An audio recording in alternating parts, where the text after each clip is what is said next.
That burger was hot, man. Yeah, man. Which one do we have? That one was that one right there. Oh, we still got 3 more to go? 3 more to go. Oh, God dang. Hey there, I'm Migs with E4, and this is Sauced Up. With me today is Carlos Salas, a local business owner of Dodge City Saloon, and also a genius cook. Carlos, how you doing? Good, I appreciate that compliment. How are you doing with spicy foods?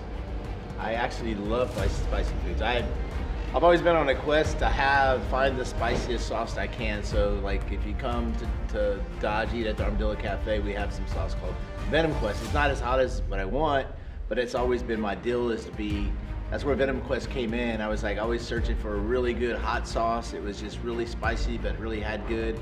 And so it was kind of my quest for Venom, and that's where I got the name Venom Quest. Well, hopefully you find your destination on your quest here on Sauced Up.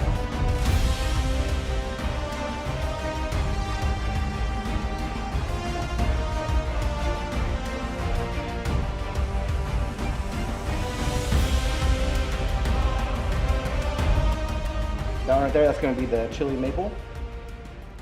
So is there any eating etiquette on this? No, I sir. can just tear it up if I want? You could tear it up, you can do whatever you want, pull those bones out. You can even eat the bones if you want. Oh, wow. I mean, I'm not going to judge you. I'm sure somebody out there will. I'll hear it. Someone's hungry enough. Is Pistol Pete around here? Because he'd be judging me. All right. Cheers. Cheers.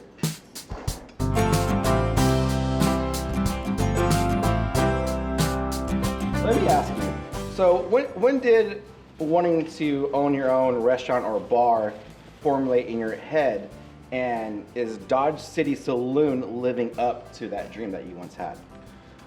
So I used to work for Dow Chemical, and in 2012 we went through a couple of layoffs, and I got hit with the layoff. And in 2013 I was laid off, and so I was looking for jobs in Houston. I couldn't find any jobs in Victoria. I was looking for jobs in Houston. I was going to go live in my travel trailer, during the week and then come home. And so a buddy of mine who's a real estate investor, he said, "Hey, why don't you just buy a job?" And he said, "You've always wanted to own a business. You've ran a business before. You can do that." So I said, "Hey, you know what? I'm just going to dive in and give it a shot." And I actually looked at several businesses, and I actually looked at a couple of restaurants before Dodge. So one day I had gone to Moo Moo's to get some chicken, and they had a help wanted sign. And so I took the sign and I said, "Lewis, hire me." Lewis Knight owned it back then. And he said, why do you want to work here? You have a degree, you have a different background. And I said, "I want to get in the restaurant industry." I said, "I'll tell you what, I'll work 40 hours a week for 4 to 6 weeks. You don't even have to pay me, I just want you to teach me." He said, "I'll tell you what, I'll hire you, I'll teach you everything I know, and I'll pay you." And so I was there for about a month. He taught me so much. And then afterwards, he actually offered to sell the business to me, but they kind of wanted a lot more than what I had. High price tag. So to get to your second question about did it live up, the first few, when I bought Dodge City, I bought a dying horse. And the first couple of years were like, oh my gosh, what did I do? I was just like, what did I do? And then things just started turning around and picking up, and we, we've been making gains and growing. Of course, since then we've expanded and redone the place and classified as a restaurant now, and so it's good. Of course, COVID kicked our butt, Yeah, but you know what? We're still here kicking butt, though. Oh yeah. Hell yeah. You want to move on to the next wing? This is the Bliss and Vinegar. Bliss and Vinegar by Yellowbird, Texas wing.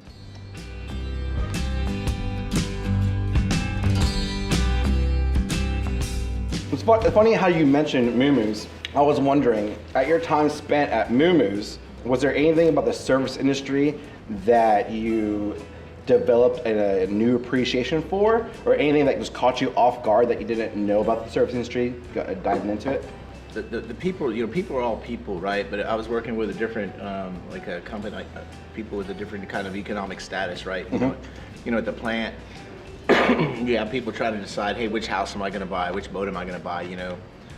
And when you work at, kind of a fast food restaurant, you're working with adults and they're thinking, oh man, how I'm going to put bread on the table, So it's kind of different goals and different, and so I really got to kind of understand the people, and I've always kind of been able to kind of take myself, and get along. I've been a people person, able to get along with people, very diverse groups of people.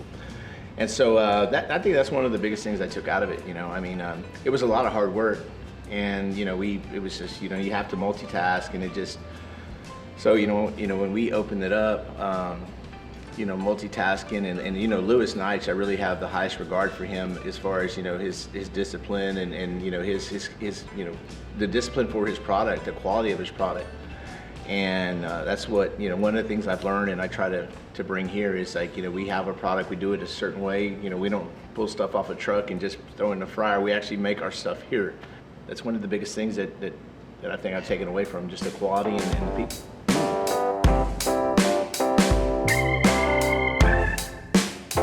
This will be Hoff's hot sauce. There's some German wings. Yeah, this one's German. So, your own drive to further your education led you back going to college in your 40s, ultimately graduating at the age of 47. Could you give me some insight on your unique perspective of graduating at 47 with classmates up to 20 years younger than you? And do you have any advice for someone that's trying to achieve the same goal as you? Yeah, so actually it was 45 when I graduated. Oh, 45. Yeah, 45. And my advice is, like, you know, if you don't have a degree and you want a degree, just go take a class, knock it out, start chipping away at it, because if you don't, you know, time's gonna go by, next thing you know, 10 years have gone by, and you're gonna, like, hey, what am I gonna do? What do I wanna do for a living? And so, but if you just start chipping away at it, you know, as you get through the process and you start getting into your higher level classes, and you start having to make some decisions on what direction you want to go, at that point you may or may not know which direction to go, but the most important thing is, like, that's what I did. I took 2-3 classes a semester. Took me a little bit while, but I got through it. You got it done. Yeah. And one thing is that, you know, my kids saw me, you know, because I'd stay up and help my kids with homework, and then I'd go to sleep, you know, late at night, and wake up and go to work. And it's not an easy thing, you know, but you have to make sacrifices. But I was glad that my kids at an early age got to see me go through those struggles, so that, you know, when they went to school, they all graduated college, just to kind of set that example for them. You know, if I can do this, juggling all this stuff, just, you know, go to school and just, you know, finish. Nice, man. You ready to move on to wing number 4?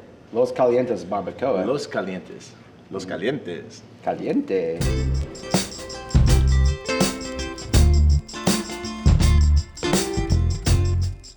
So let me ask you, is it true that you used to own Gone Bananas? I did. Well, I actually had a partner in it. A partner?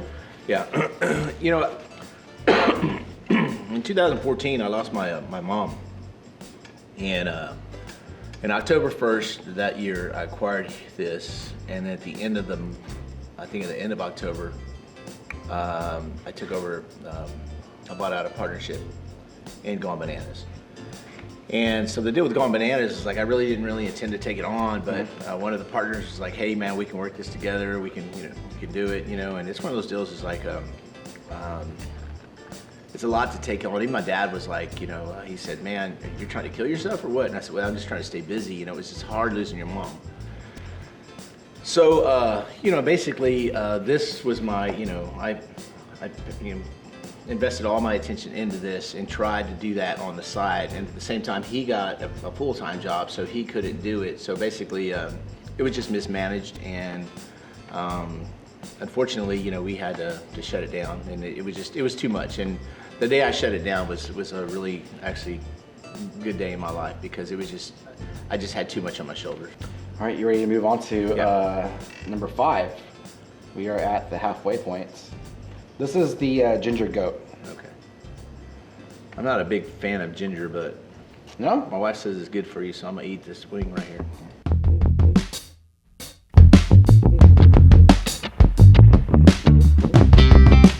So Carlos, you are known as a man that knows his way around the kitchen. As you can tell. As you can tell. You would think with me too, but unfortunately I'm not.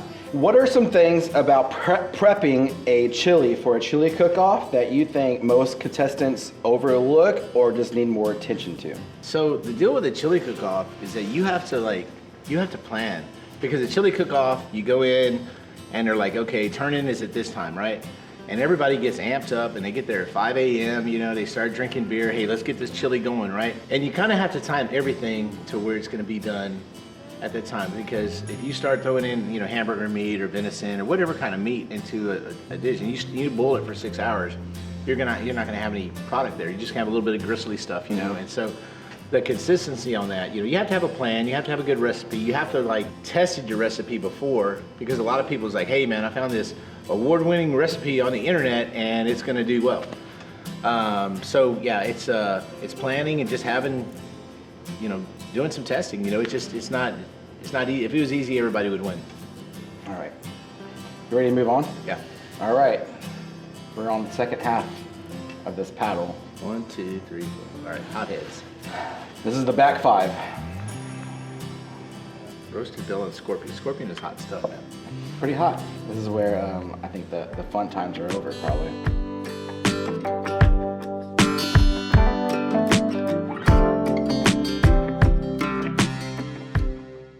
What was it like taking a stand-up comedian class in college, and was there any takeaways from that? It was really stressful because you had to, you know, I think we had to develop a 2-minute monologue, and when you don't do that kind of stuff, you know, and you're writing down stuff, you know, like I can get up on a mic and I can go talk for 2 minutes, right? But just a gibberish, you know. But to come up with like a storyline, a monologue, and there's like an art to it, right? You know, there's some tricks of the trade. Is like, okay, you tell this joke up front, and then you end your monologue with that joke on the end. You try to connect the two somehow. Yeah, going full circle. Right. And so, so it was tricky, and but it was like, and it's, you know, you get so nervous, right? You're just in front of a class, you know, and your peers. But I think the worst thing to do is just get it in front of your peers and do something. You know, so it's easier to do something in front of strangers than in front of your peers. And anybody, you know, that knows me, I'm all about the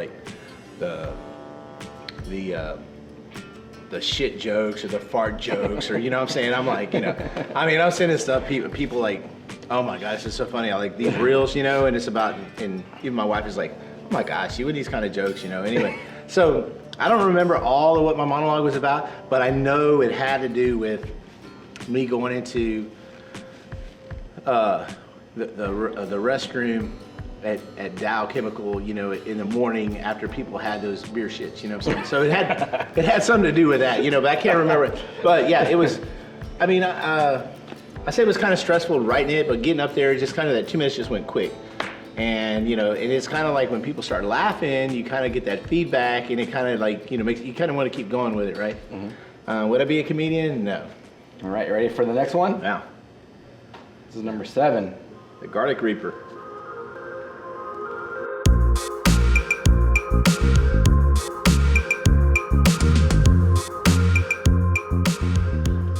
That bitch was a little hot. Yeah, that one, I mean, you don't want to talk shit about that one because no, it's got a little. It's gonna come at you. Yeah, it's got a little itch on the end. Yeah, it's like a delayed effect. Like you taste it and you're like, oh, that wasn't that bad, and all of a sudden it's like, showed up late. Yeah. I think a good hot sauce should have good flavor and a good level of spice. That's hard. That's a Venom Quest, right? Yeah. Right. Yeah, trying to find that perfect balance. Right? That burger was hot, man. Yeah, man. Which one do we have? That one was that one right there. Oh, we still got 3 more to go? 3 more to go. Oh, God, man. Yeah. But you know what? I feel like once we get here, it lets you know, like, hey, I mean, it's kind of like a scorched earth kind of thing, right? Gonna eat a mozzarella stick? Please. True or false? In college, did you wear your own toenail as a necklace? Where the hell did you get this stuff from? What? So it wasn't in college. Man, I got people telling stories about it. So it wasn't in college. I was actually, I was living in my other house before we had moved, and it was raining, and I was going to my truck, and I had chanclas on, and I slipped, and I did a split. Oh. Yeah. Luckily it wasn't a Chinese split, it was just a 4 split. Mm-hmm. And man, that booger was hot. Anyway, So when I guess my foot drug and my toenail turned black and it fell off. And I said, hey, I'm going to tell the kids, you know, it was like nasty. And they're like, because it was on my toe forever. And the kids were like, oh my God, it's so nasty. Olivia was like, oh my God, it's so nasty. So one day I woke up and it wasn't on my toe anymore. It was like in my bed. Oh no. And that's just creepy thinking. Yeah, it is creepy. I mean, that's like, you know. It's not a good thing to wake up to, right? Like, What is the name of that movie? Where's my toenail? What's that name of the movie where that girl has her hair, you know, like over and she comes out of that TV? The Ring. Yeah, it's kind of like that, having that in your bed. I said, well, I'm gonna wear this necklace. She was like, you better not wear this necklace. So I actually drilled a hole in it, but I don't think I ever went through with it, you know? Ever just gave me so much shit about it. So you actually ever wear it? No, never. No, man, you just had it. I wish I still had it though. I'd be like in my, keep it in my safe, you know, and then after I passed and they're doing, you know, going through my shit and doing a estate sale, they're like, what the fuck is this, you know?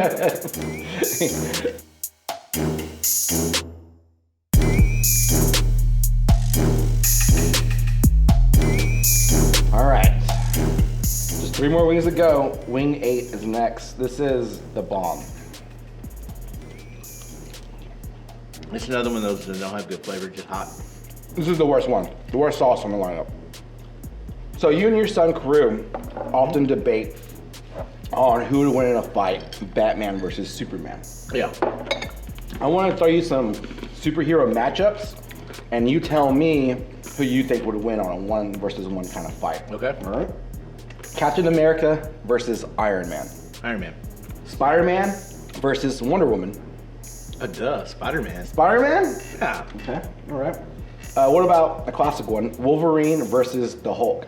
I would have to say Wolverine would come out on top. Tough one. Yeah. It's a real tough one. What about, to let crew know, who would win, Batman or Superman? I mean, we argue about that crap all the time. I mean, it's like, I say Superman, he says Batman. I'm just like, look, Superman is the shit, right? You know, I mean, he said, no, Batman has the technology to keep figuring out how to beat him, and eventually he'll beat him. I said, I don't know.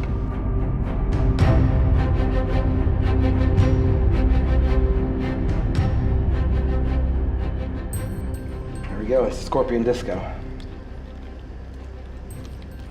I had a badass flavor. Good. Well, so let me also ask you, why do you find skunks so frightening? Those fuckers scare me, man. What about them scares you? I think they're like gonna attack me. Like Skunks and hummingbirds.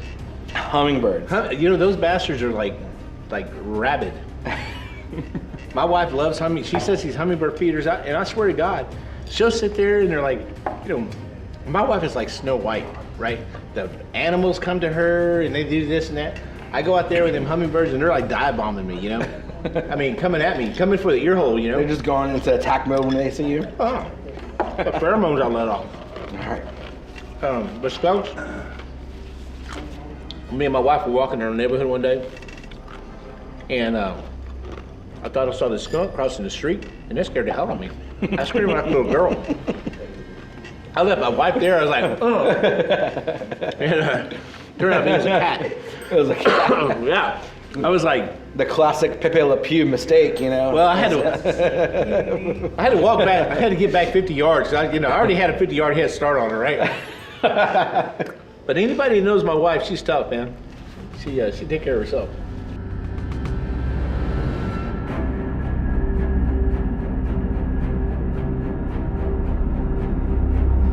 All right, ready for the last one? You gotta put extra.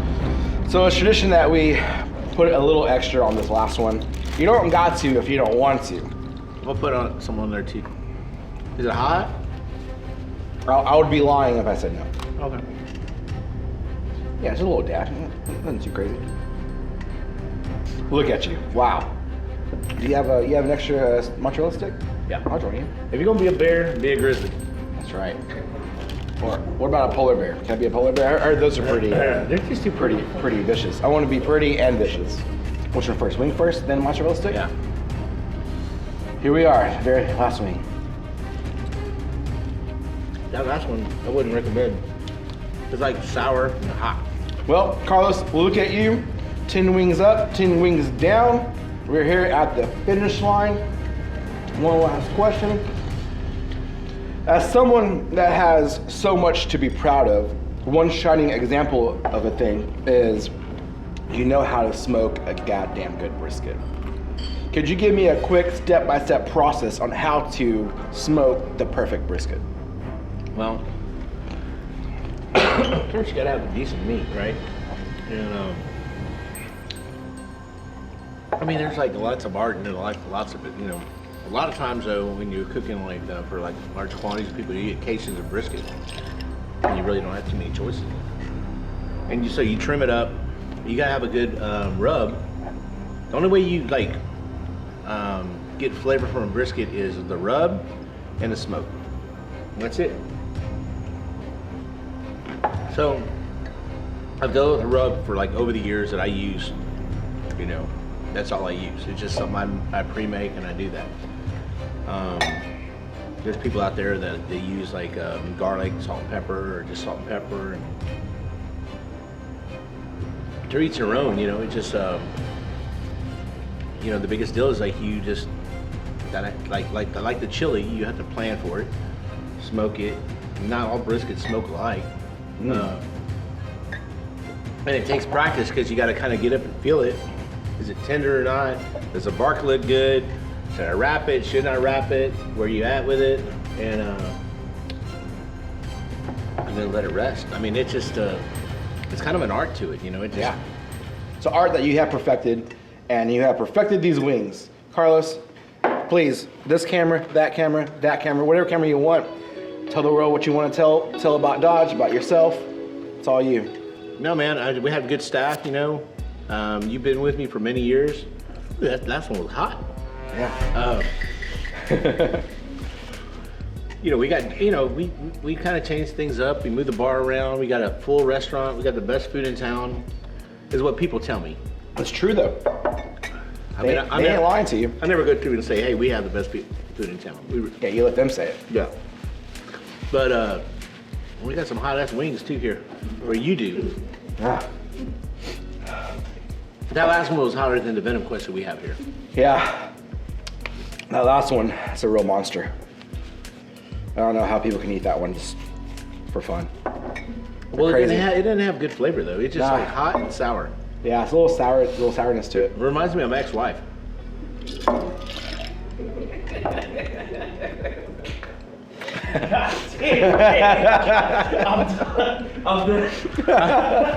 That's a joke. I've never been married before. Oh my God. I never had a father.